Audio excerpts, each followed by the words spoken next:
Bonjour à toutes, bonjour à tous. Aujourd'hui, nouvelle vidéo sur la chaîne Le Garage PTS, vidéo qui pour une fois est une voiture qui est dans l'air du temps.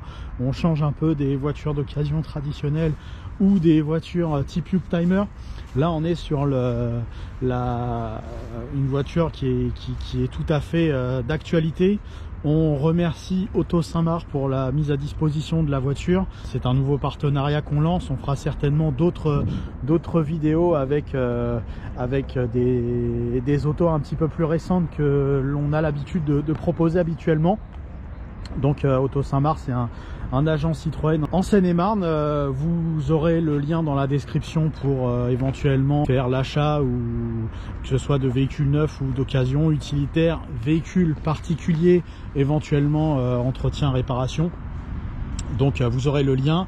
On les remercie pour la mise à disposition de cette voiture. Cette voiture qui est donc une Renault Clio 5, donc la dernière génération de la Renault Clio, hein, véhicule à succès qui trust les premières places tous les ans des voitures les plus vendues en France. Et donc là on est sur la 5e génération qui est sortie en 2020. La première génération était sortie à la fin des années 80, en 1990 pardon. Et donc la Clio 5 reprend les nouveautés esthétiques engagées chez Renault avec les nouvelles gammes, hein, donc Talisman, Mégane 4, etc. Tout en gardant un style relativement proche de la Clio 4. Surtout de côté, on a un style qui a été vraiment conservé.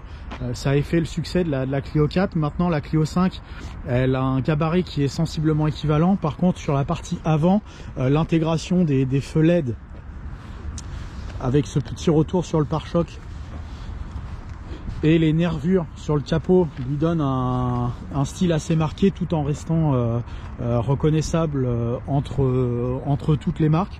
Moi je trouve le style de la Clio 5 plutôt sympathique. Je préfère ça à la 208 par exemple.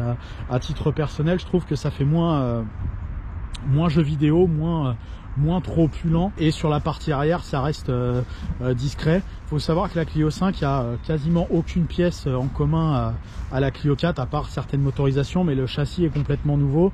L'entièreté des pièces intérieures et extérieures esthétiques sont complètement différentes. On est sur une nouvelle plateforme de véhicule, et donc voilà, je trouve le style plutôt sympa sur cette Clio 5. En tout cas moi je préfère ça à la 208 qui est sa principale concurrente sur le marché français. Donc cette version, c'est une version intense agrémentée de quelques options. La finition intense correspond au 3e niveau de la gamme normale.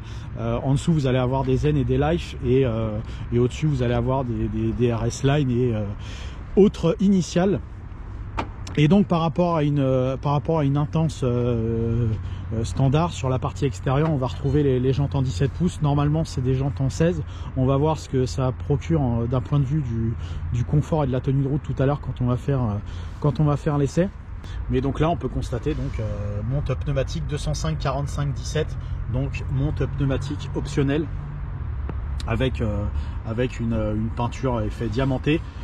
C'est une option à quelques centaines d'euros. En plus de la version intense standard, on a droit à la caméra de recul intégrée au logo Renault. La poignée d'ouverture du coffre se retrouve au niveau de la plaque d'immatriculation à cet endroit-là. Donc c'est vrai que sur le coup, ça peut faire un petit peu bizarre. Et donc à l'intérieur, on retrouve un intérieur très, je dirais, moderne, très dans l'air du temps, avec une grande tablette tactile intégrée sur la partie centrale du tableau de bord qu'on va voir dans quelques instants. Et ensuite une atmosphère très noire à l'intérieur, un siège à multimatière. On peut voir c'est une espèce de semi-cuir. Je sais pas si c'est tout à fait, je pense pas que ce soit réellement du cuir, mais bon, après ce sera à vérifier. Mais en tout cas bon, vous avez plusieurs types de matières. Vous avez des surpiqûres blanches. C'est plutôt c'est très moderne. En tout cas le panneau de porte, on peut voir un retour assez important. Il a une grosse dimension, il est assez large, ce qui fait que quand vous avez la porte conducteur fermée, comme ce qui se fait dans l'air du temps, on est assez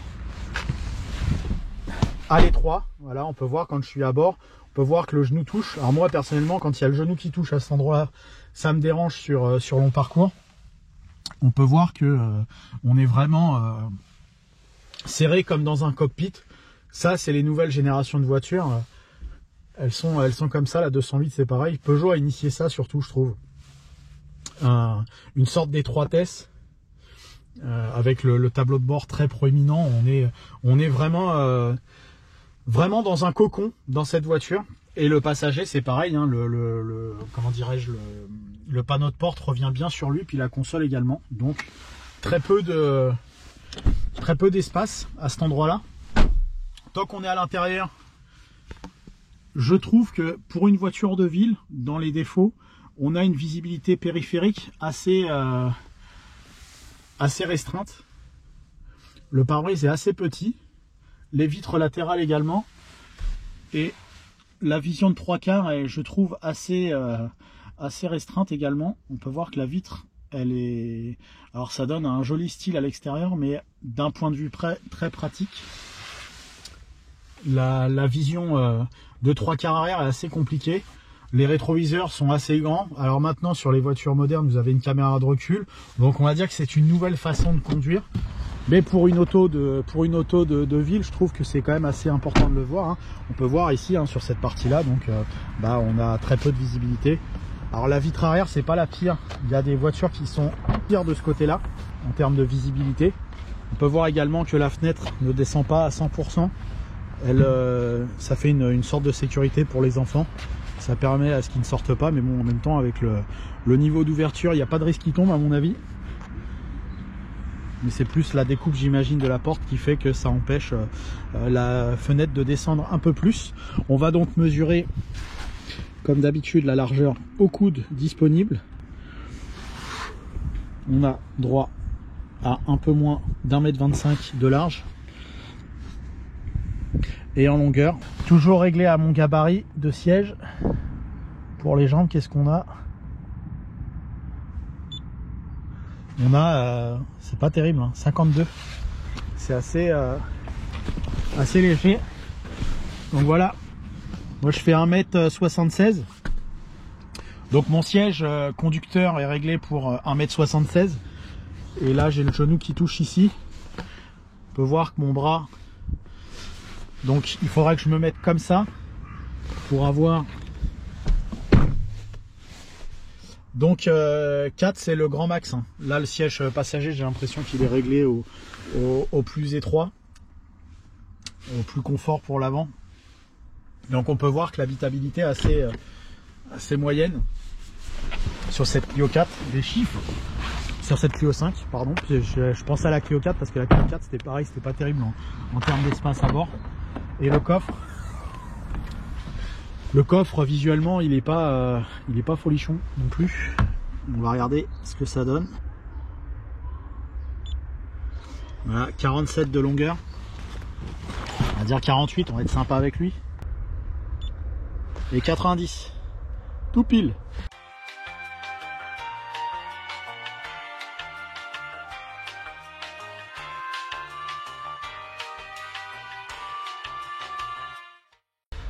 Donc ça confirme, hein.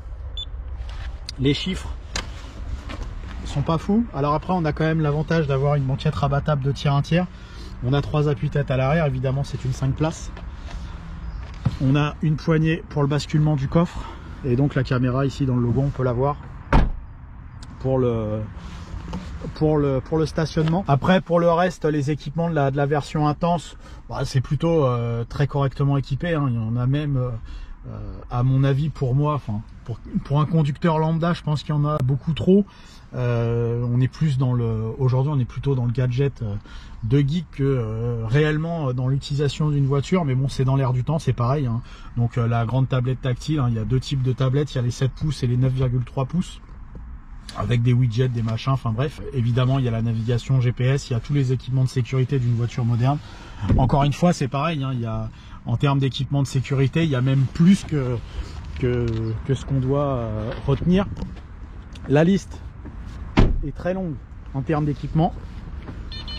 Vous voyez, il y a la carte main libre. Dès que je m'éloigne un peu de la voiture, les rétros se rabattent. D'ailleurs c'est un peu chiant ça. Alors j'ai pas trouvé comment on faisait, mais bon, j'imagine qu'il y a une fonction pour désactiver ça. À l'ancienne on ouvrait manuellement et ça évitait d'avoir ce système main libre. Là j'ai pas essayé, donc je sais pas, je peux pas me prononcer. Mais en tout cas ça a l'air très réactif ce système de main libre. Et après donc la mécanique, bah, c'est un moteur 1 litre TCE 100 chevaux. Donc c'est un 3 cylindres. Aujourd'hui il n'existe sur la Clio 5 qu'en version GPL. À l'époque en 2020 quand la voiture est sortie, comme ici c'est une 2020, on avait le droit en version thermique. Pas thermique, je me mélange pas. On l'avait droit en version standard sans plomb. Aujourd'hui, il est associé uniquement à la version GPL. Alors, il faut savoir que la version GPL vous amenez un gain d'économie de carburant bienvenu actuellement. Par contre, vous allez avoir une légère perte de performance en version GPL, mais bon, ça reste un bon compromis aujourd'hui. Là, donc cette version 3 cylindres 100 chevaux qu'on va aller essayer sur route dans quelques instants pour se rendre compte de ses qualités dynamiques et voir si cette mécanique est donc suffisante pour manier cette Clio 5 qui est relativement lourde, qui fait 1200 kg, et se rendre compte de ses prestations routières.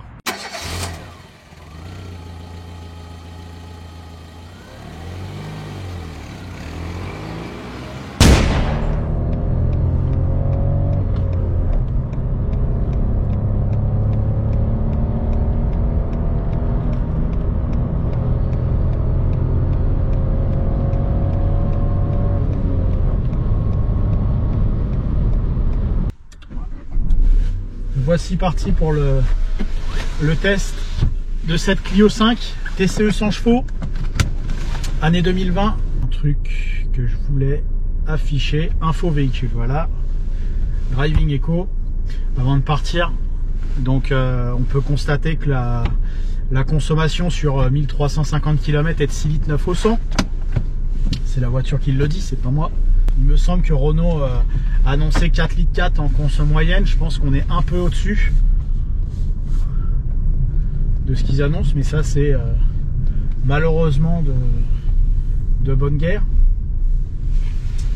Donc ça c'est en utilisation normale en Ile-de-France, utilisation réelle. Après pour le reste, la première chose qu'on voit là sur la Clio 5, bah, comme je le disais tout à l'heure, c'est la sensation d'être un peu dans un cockpit. Le tableau de bord est assez haut, les fenêtres sont assez petites. La vision périphérique est assez déroutante, je dirais.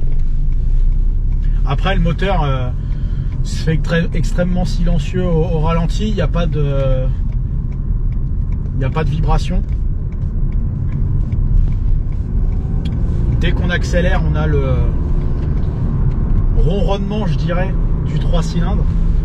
C'est pas le bruit le plus agréable de moteur. On l'entend un petit peu en phase d'accélération. La voiture est associée à une boîte 5 vitesses manuelle. Je l'avais pas précisé tout à l'heure. La concurrente, la 208 en 110 chevaux avec l'1,2 litre, elle a une boîte 6. C'est des petits détails comme ça, hein, mais des fois ça fait la différence au moment de signer. Pouvoir se rendre compte de son potentiel de dynamisme dans quelques instants. En tout cas, la première approche comme ça donne une sensation de fermeté qu'on n'avait pas l'habitude d'avoir chez Renault jusqu'à la Clio 4. On s'est rapproché un peu de Peugeot de ce côté-là.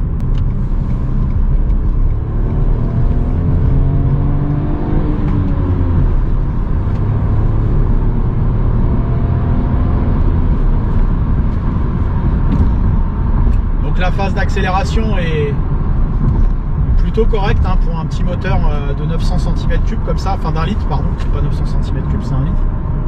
On va pas lui enlever 10% de cylindrée, le pauvre il en a déjà pas beaucoup. Mais c'est un moteur qui est à l'image de ce qu'on fait aujourd'hui hein, comme mécanique. Il n'y a plus du tout les mêmes agréments que les anciennes automobiles. On a des turbos qui sont assez gros, des mécaniques avec des toutes petites cylindrées, donc des pistons et des cylindres qui sont de dimensions beaucoup plus mini minimaliste, je dirais, par rapport à avant. Mais je dois dire que je suis assez surpris par l'agrément de ce moteur. Il apporte pas de plaisir particulier à la conduite, mais il n'est pas non plus désagréable. Donc pour le lambda qui cherche quelque chose d'efficace, c'est plutôt ça va plutôt être intéressant pour lui. Je m'attendais vraiment à pire avant de prendre cette mécanique. J'avais un souvenir d'il y a quelques temps quand on avait fait le test de la Twingo 3 avec le 0,9 65 chevaux. C'était une catastrophe, enfin 70 chevaux. C'est une catastrophe, je trouvais, ce moteur. Il apportait pas d'agrément en particulier. Et la Twingo 3 en général, pour moi, c'est pas une très bonne voiture. Là, accompagné du turbo, ça va beaucoup mieux. Je trouve que c'est plutôt agréable. Ça rattrape un peu l'agrément de l'ancien litre 2 TCE 100 chevaux qu'ils avaient sorti il y a 15 ans. Pas celui qui avait beaucoup de problèmes, celui juste avant. Après, pour le reste, il y a un progrès également vis-à-vis de la Clio 4 au niveau sonore. Alors il y a toujours des bruits de vent qui persistent sur les rétroviseurs, mais la Clio 4 n'était pas terrible. Je trouve elle était pas réussie du côté de du niveau sonore. Il y avait beaucoup de bruit. Là, celle-ci est plutôt silencieuse, donc c'est pas mal de ce côté-là. Il y a un progrès. Et donc, comme je le disais tout à l'heure avant de rentrer sur l'autoroute, alors il faudrait essayer la Clio 5 avec les routes 16, mais à mon avis la différence elle ne doit pas être flagrante. Mais je trouve que ils se sont un peu inspirés de Peugeot en termes de toucher de route. Renault avait une tenue de route qui était tout à fait recommandable, mais ils avaient un toucher de route qui était un petit peu différent de Peugeot. Ont été moins dynamiques, plus axés confort, alors que là sur la Clio 5 je trouve qu'ils ont vraiment voulu s'étalonner là-dessus. Alors c'est pas du tout un défaut, mais ça peut rebuter l'habitué Renault en termes de confort, parce que même le siège est assez ferme. Alors la tenue de route, la voiture vire globalement assez à plat, hein. Il y a très peu de roulis sur cette voiture, mais elle a plus de dynamisme, elle s'est rapprochée. Alors la nouvelle 208 elle va être un peu plus dynamique encore, mais voilà, on peut noter des évolutions du constructeur à ce sujet là, même au niveau des petits dodans là, comme on a d'habitude. Avant c'était un petit peu plus souple Renault, là ils ont raffermi un petit peu. Alors, évidemment les gens de 17 n'aident pas, mais je pense que avec les 16 on aura quand même cette sensation de fermeté supplémentaire. Alors qu'avant, quand on avait une 206 ou une Clio 2 ou une Clio 3 et une 207, il y avait deux tempéraments réellement différents. Là il n'y a plus beaucoup de différence, je trouve. La boîte de vitesse est précise, levier de vitesse traditionnel, hein. Il y a également poignée de frein à main classique sur cette voiture, donc la boîte 5 pose pas particulièrement de problème. La direction également, je trouve, en progrès. Elle est un peu mieux sur cette Clio. Il n'y a pas particulièrement de feeling de conduite, mais il y a une sorte de lourdeur que moi je préfère par rapport à avant. Avant c'était trop assisté les directions électriques. Là je trouve qu'il y a un progrès de ce côté là sur la Clio. Autre progrès notable sur la Clio 5 par rapport à la Clio 4, c'est la qualité des matériaux. Il y a un progrès évident sur cette voiture. La Clio 4 c'était vraiment pas terrible de ce côté là. Alors le design, on va dire que c'est actuel, hein. Moi c'est pas mon délire, mais il y en a d'autres pour qui ça plaît.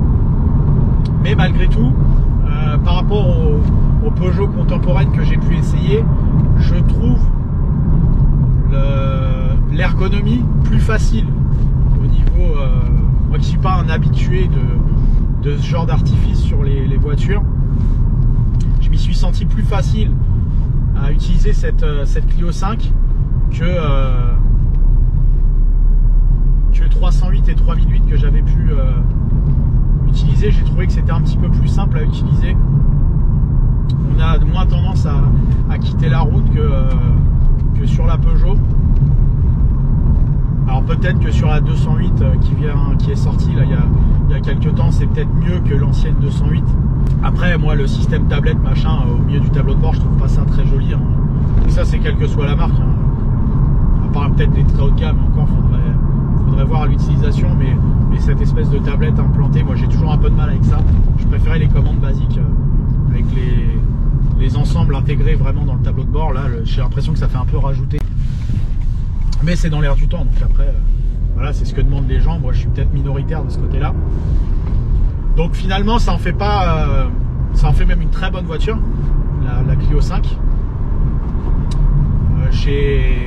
J'avais un a priori négatif vis-à-vis de la mécanique. Je trouve que pour l'utilisateur lambda, c'est mieux que je pensais. Le confort, je suis assez surpris de cette fermeté qu'on n'avait pas avant chez Renault.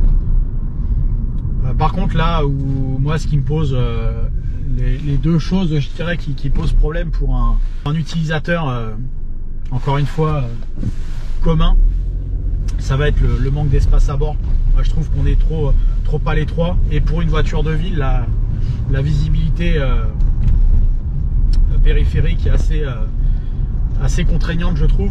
Il ne voit pas très clair dans cette voiture. Je pense qu'il pourrait faire un effort de ce côté-là. Alors je pense que ce sera au détriment du style, hein, malheureusement. Mais on est vraiment dans une sorte de cocon dans cette voiture. Très peu de surface vitrée. Ça, c'est assez marquant, je trouve.